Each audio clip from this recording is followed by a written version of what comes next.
السلام عليكم أصدقائي الأعزاء. بسبب كم الأسئلة اللي جتني كلش هواية بالتعليقات وعلى الخاص، شلون نهاجر لأمريكا وشنو الفيزا المناسبة اللي نحتاجها حتى نوصل لأمريكا وشلون نقدر نطلع فيزا وشلون، فهذا الفيديو راح يكون عن هاي الأمور: شلون نطلع فيزا، شنو الفيزا المناسبة إلك، وشنو الفرق بين أوروبا وأمريكا، لوين تريد تروح.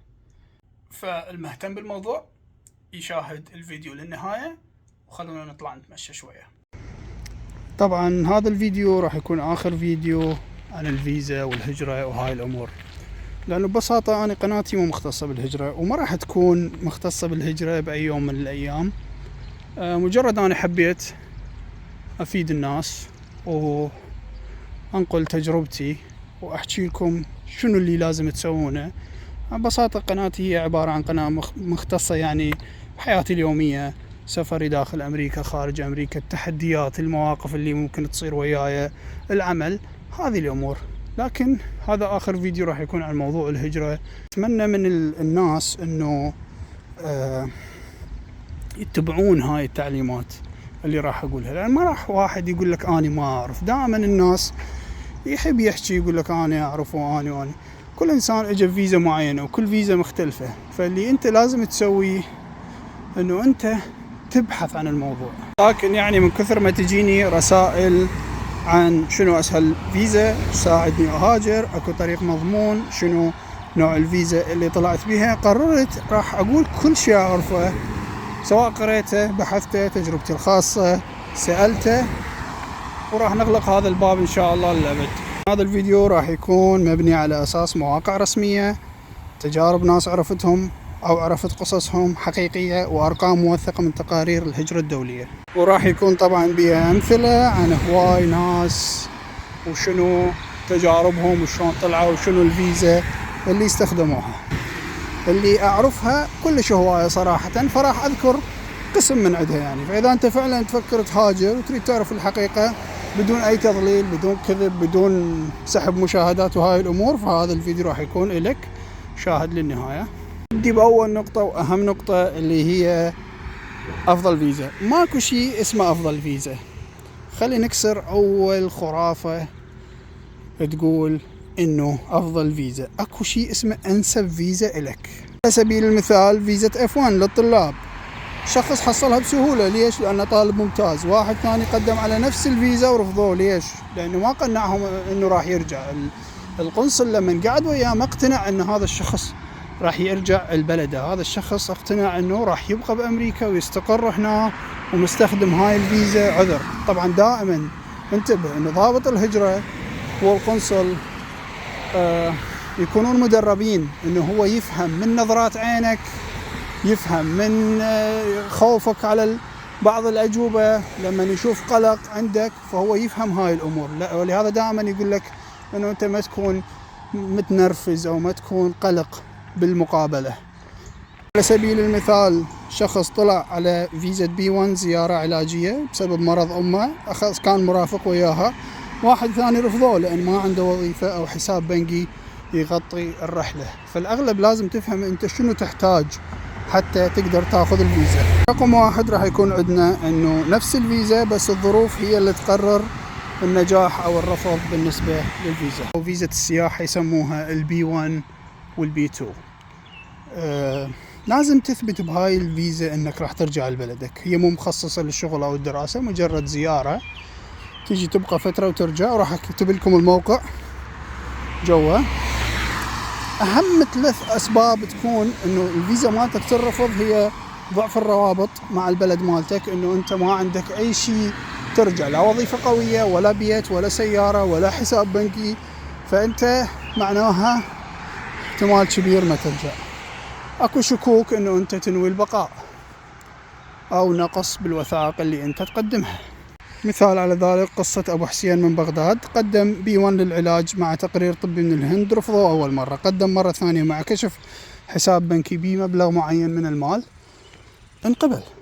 فيزا الدراسة F1 هاي تحتاج قبول جامعي، حساب ممول، ونية واضحة للرجوع. قبل ما أكمل الشرح يعني عن أنواع الفيزا الأخرى، حبيت أقول لكم أنه مو كل شخص يعرف كل أنواع الفيزا، كل شخص اجى فيزا محددة يعرفها، ممكن يعرف فيزا ثانية ابن عمه حاكي له عليها، شخص صديقه دخل بيها، بس ما يعرف كل التفاصيل.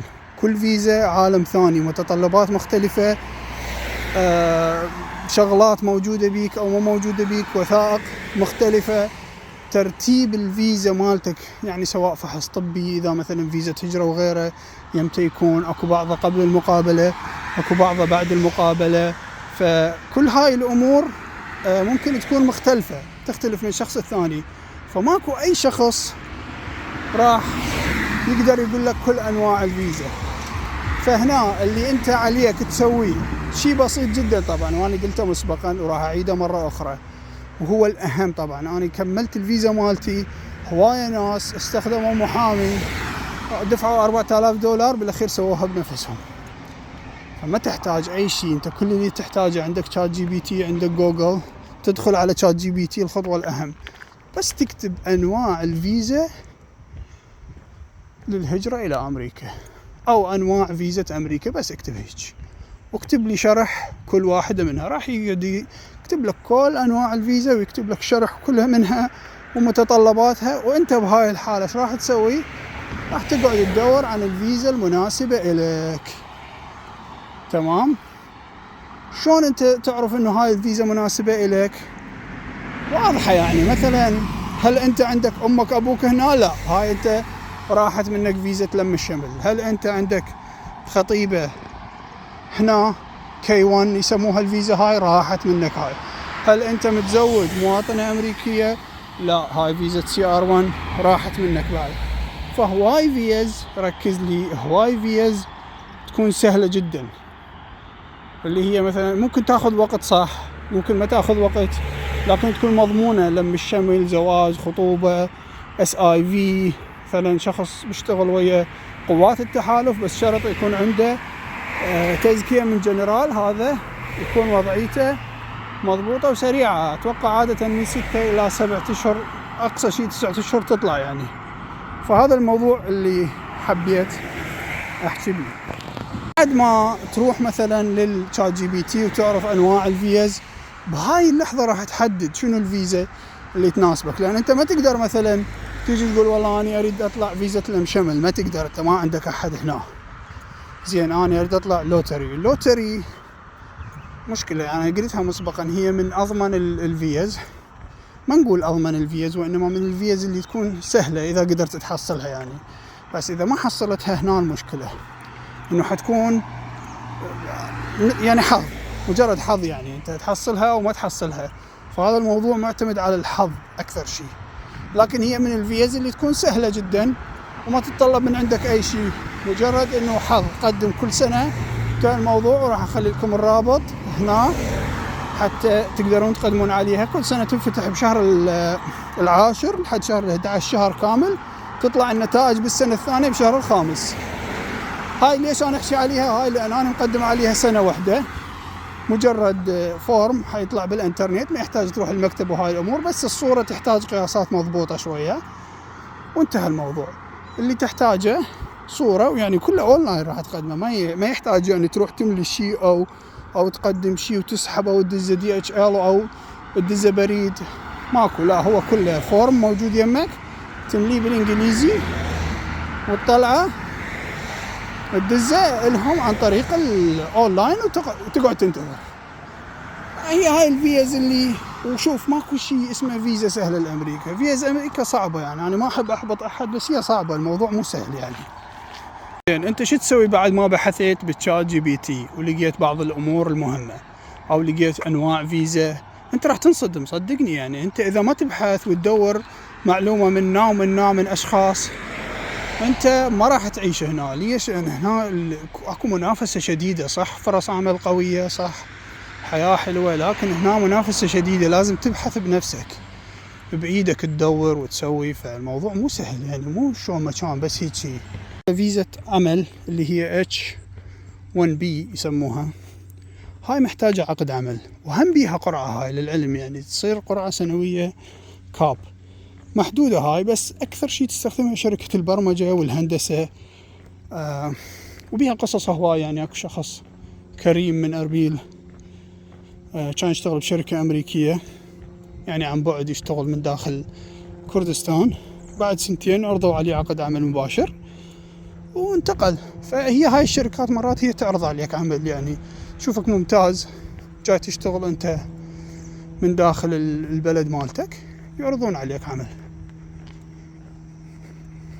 الأرانب صايرين مثل شو اسمه كلش هواية. شوف واحدة من ما أعرف، جزء احنا كعراقيين خصوصا الناس اللي يحبون يطلعون يفترون يعتبروها سلبية، لأن شوف هاي الأحياء فارغة ما بيها أحد، ما حد طالع برا نهائيا، كلها بالبيوت خاثلة. شوف أنا قبل فترة بحثت عن موضوع اللجوء، ما كنت أصدق إنه أكو لجوء. يعني اللي أدري بيه إنه أنت مثلا هاي طريقة يستخدموها هواي ناس، ياخذ فيزا سياحة، يجي هنا فيزا سياحة، بعد شهر لازم تطلع أو تتغرم يعني. فشي يسوي يطلب لجوء داخل أمريكا، يضبط ويا محامي، يجي يطلب لجوء، يرفع للمحكمة، والمحكمة بعدين تقرر. ممكن تعطيك لجوء بسبب الوضع ببلدك، أو أنت من الأقليات، أو مهدد، أو أي سبب من الأسباب، بس لازم يكون عندك محامي قبل ما تجي مضبط وضعك، فينطيك يعني تعطيك قبول مرات، يعني تنقبل اللجوء وتبقى.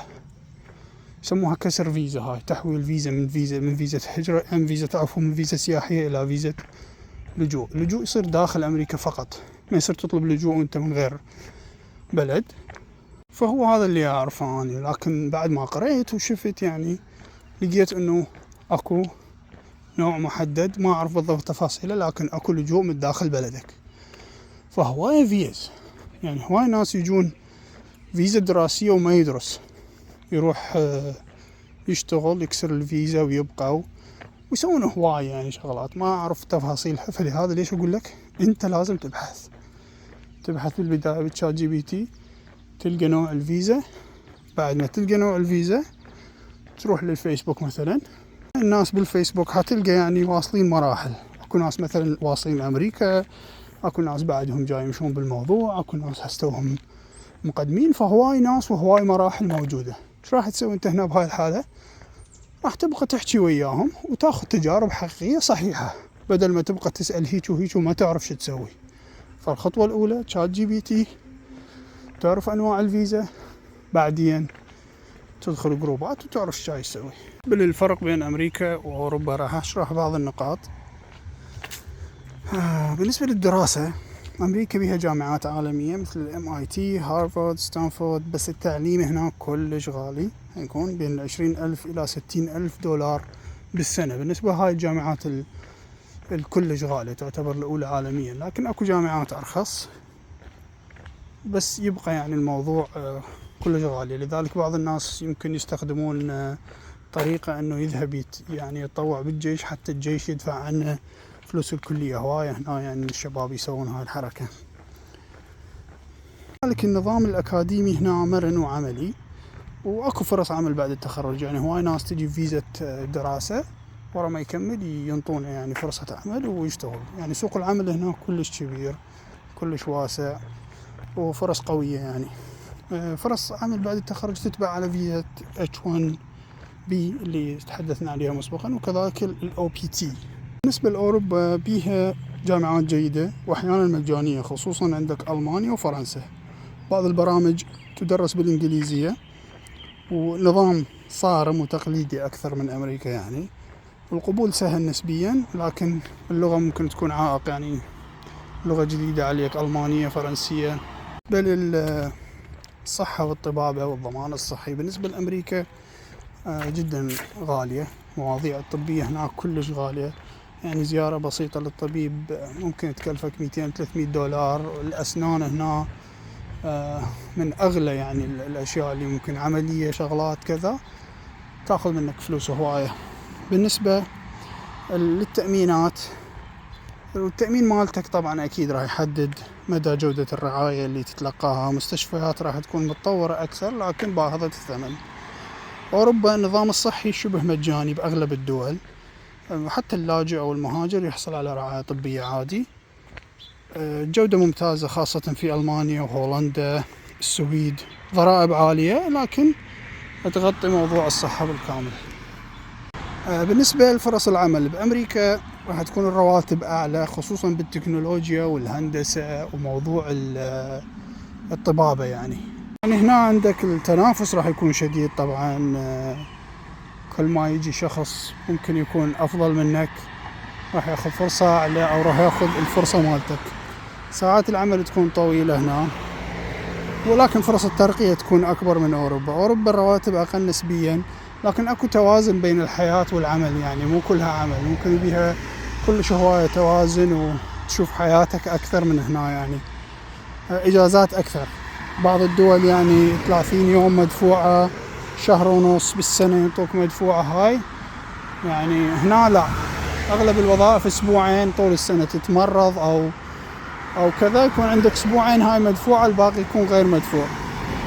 وفرص العمل بأوروبا تكون أقل خصوصا للمهاجرين الجدد يعني، لكن أقوى يعني عمل. جودة الحياة أمريكا بها تنوع كبير طبعا، يعني كلها مهاجرين مثل ما تعرفون. المدن مزدحمة، الضواحي يعني المناطق البعيدة مثل هاي يعني تكون شوية هادئة أكثر.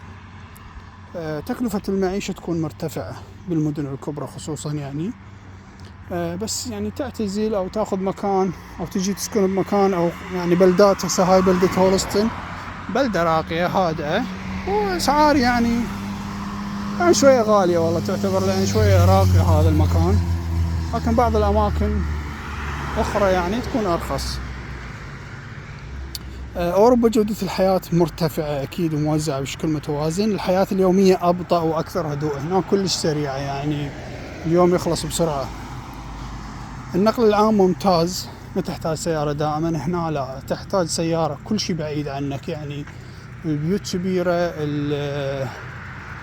هواي أمور يعني تكون بعيدة عنك، لازم تحتاج سيارة. يعني بيتك هنا الأسواق كلش بعيدة، إذا تحتاج يعني نقل عام، النقل العام كلش بطيء، يعني ممكن تروح ب20 دقيقة بسيارتك يأخذ ساعة ونص بالنقل العام. بالنسبة للناس والتعامل بأمريكا، الناس ودودين عادة، لطيفين، لكن بشكل عام رسميين يكونون. العلاقات سطحية أكثر خصوصا بداية حياتك هنا. المساعدة متوفرة بس لازم تسأل، يعني ماكو شخص يساعدك هيجي، لأن أكو شغلات شخصية هنا، الموضوع الشخصي والحياة الشخصية يعتبروها كلش يعني مهمة.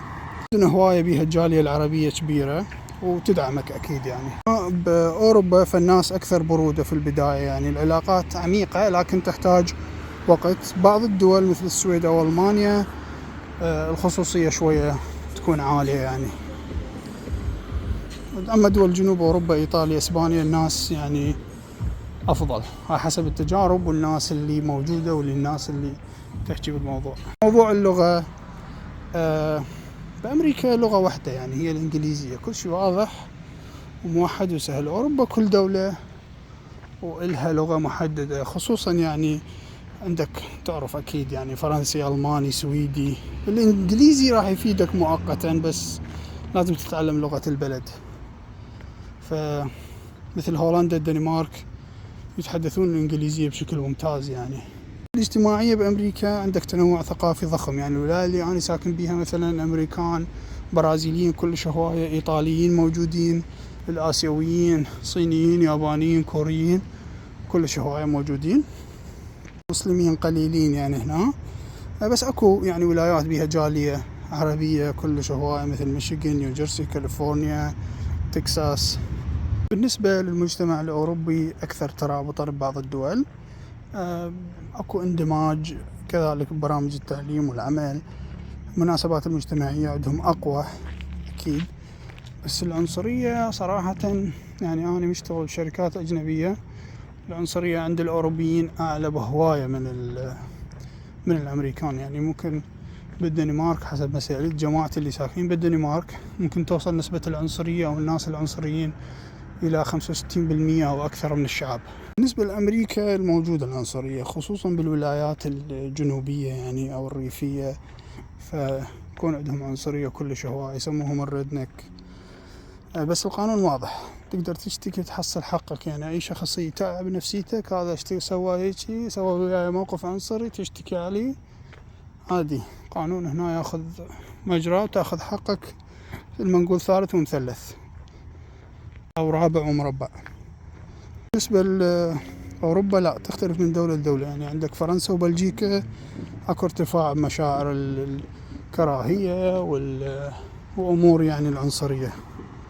السويد وألمانيا أكثر تسامح نسبيا، بس بيها عنصرية خفيفة. للضرائب يعني أمريكا ضرائب أقل من أوروبا، لكن بالمقابل الخدمات الحكومية محدودة، يعني لازم تعتمد على نفسك ماليا. هواية ضرائب صراحة يعني، والخدمات مو مثل أوروبا. يعني الضرائب الأوروبية عالية، ممكن تصل 40 إلى 50% من الراتب اللي تستلمه، يعني خلينا نقول نص الراتب. لكن الدولة تقدم لك صحة ودراسة ونقل ودعم للأطفال وسكن مناسب، مو مثل هنا.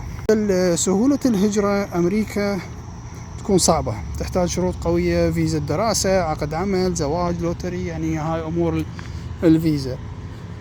ماكو تأشيرة سياحية تتحول بسهولة إلى إقامة، واللجوء ممكن لكن معقد جدا. أوروبا في دول يعني مثل ألمانيا، السويد، هولندا فرص اللجوء أسرع، الدراسة أسهل، وقوانين الإقامة مرنة أكثر. يعني احنا بس عندنا رانب هواية كلش هنا. أمريكا راح تكون خيار جيد إذا كنت تتحدث الإنجليزية بشكل ممتاز، وتبحث عن عمل برواتب عالية، ومستعد تتحمل التكاليف المعيشية الباهظة وتعيش باستقلال. أوروبا تكون مناسبة إذا كنت تبحث عن لجوء إنساني أو دراسة رخيصة، إذا كنت تبحث عن دعم حكومي من البداية، أو تقدر تتأقلم يعني مع لغة جديدة وثقافة جديدة. لأنه أنت مثلا على الأغلب يكون عندك الإنجليزية موجودة من زمان يعني، لكن اللغة مثلا الألمانية صعبة، تبدي من الصفر يعني. ولو أكو هواية ناس راحت وعاشت هناك يعني.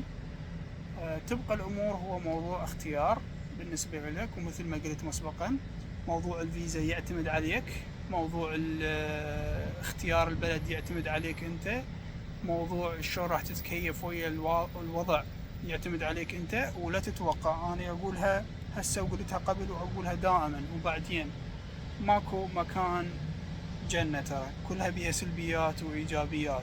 أنا كنت متوقع أمريكا فد شي كلش عالي، لما اجيت هنا صح تختلف، صح بيها اشياء زينة، لكن اكو اشياء ما كنت اتوقعها هيك. يعني انت راح تنصدم بامور ثانية. يعني الجنة بس ما بيها سلبيات وايجابيات، يعني كل مكان بيه سلبيات وايجابيات. فانت لا تتوقع مكان راح تجي تقعد بيه ما تسوي اي شيء. اغلب الناس يتوقع يجي لامريكا مثلا ما يشتغل، يعطونه بيت وسيارة ويقعد هنا يفطر براحته ويعيش حياة. ماكو هيك شيء هنا، كل دولار لازم تشتغل عليه حتى تستحقه. يعني بالنسبة للعمل بالعراق أسهل بهواية، يعني الشغل بالعراق يعني أسهل بمراحل، وعدد الساعات أقل. يعني أنت من 8 ل4 هاي ساعات العمل مالتك وتشتغلها كلها. فلا تتوقع أكو شيء سهل، لا تتوقع أكو شيء ممكن أنت ماخذ عليه نظرة وراح يطلع مختلف 100%. لكن أنا بالنسبة لي أشوف أحسن. يعني للأسف البلدان العربية منتهية يعني. فاللي تجي فرصة يقدر يهاجر، يريد يهاجر، يحب يهاجر، يشتغل عليها، يشتغل على نفسه وما ييأس. أهم شيء إنه أنت ما تيأس. اليأس هو عدوك الوحيد، إذا يأست انتهى كل شيء. ما تيأس. هواي ناس يعني شفتهم، أتذكر ولد صديقي صار ساكن بالنمسا حاليا وأخذ ماجستير بالهندسة ما شاء الله.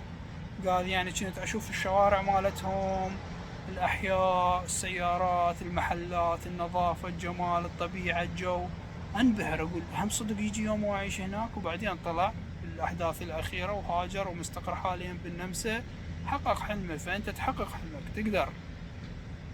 تقدر وتجي وتوصل، وكل شيء يكون إن شاء الله أحسن مما تتخيل. لكن يراد لك تشتغل على نفسك، يراد لك أي شخص يعني مفكر يطلع، وهاي نصيحة طبعا، أي شخص مفكر يطلع تعلم إنجليزي من هسه. أنت هسه عندك مجال، تعلم من إنجليزي من هسه. اعتبر نفسك حصلت الفيزا، تعلم إنجليزي، طور نفسك أكثر وأكثر، وابحث واجتهد، وإن شاء الله توصل.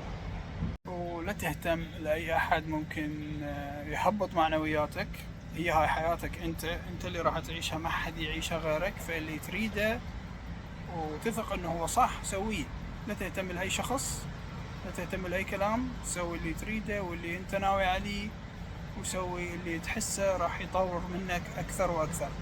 شغلة أخرى يعني هواي ناس ذكرتها هسه، هواي ناس يعني يقول لي أجي ما أجي، إيش تنصحني؟ شوف أنت، النقطة الأساسية عندي أنا يعني إذا أنت مثلا جاي تشتغل على سبيل المثال مهندس بالعراق، وجيت هنا مرد تعادل شهادتك ومرد تشتغل مهندس، فراح تشتغل شغلات أخرى، يعني مع احترامي لأي شغلة أخرى، يعني هو مجتمع، المجتمع يكون دائما سلسلة، يعني الأوبر اللي يشتغل بمطعم، اللي يشتغل بوالمارت، بالأسواق، بأي مكان، هي كلها سلسلة، واحد يكمل الثاني.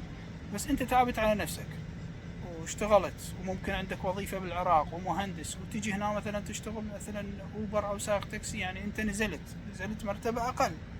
ما يصير هذا الموضوع، يعني انت اذا تشتغل مهندس بالعراق وتجي هنا تشتغل اقل، لا تجي، ليش تجي يعني؟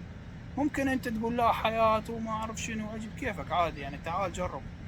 امريكا مو مال احد يعني، ولا اي بلد ثاني مال احد، تقدر تجي تجرب الحياة وتشوف. لكن نصيحتي انا اللي اشوفه هيك يعني، اي شخص يشتغل بمكان معين، اذا ما اجيت تشتغل بنفس المكان او اعلى من عنده، فشنو الفائدة انه انت جاي هنا يعني؟ شنو واذا امريكا، واذا طبيعة، واذا خدمات، واذا جنسية، وإذا يعني عالم أول، ما أنا أشوفها مو صحيحة. فيبقى الموضوع يمك أنت. لهنا نكون خلصنا الفيديو لهذا اليوم. طبعا هذا آخر فيديو أتكلم به عن موضوع الهجرة والفيزا وغير هاي الأمور، لأنه أنا أصلا قناتي ما تتكلم عن هاي المواضيع. فأتمنى يكون اللي حكيته كافي ووافي. واهم شيء مثل ما قلت لكم، ابحث عن بشات جي بي تي العفو، عن انواع الفيزا، ومن ثم بعد ذلك ابحث في جروبات اذا قدرت تلقى نوع الفيزا المناسب لك. هذا بالنسبة لي كل شيء، يعني ما عندي اي شيء اخر بعد. كل اللي اعرفه قلت لكم اياه، كل اللي مر بي واللي شفته واللي تعلمته من الاخرين واللي بحثت عنه قلته لكم. وهاي هي. اشتركوا بالقناة إذا حبيتوا، وأشوفكم في فيديو آخر إن شاء الله. مع السلامة أصدقائي.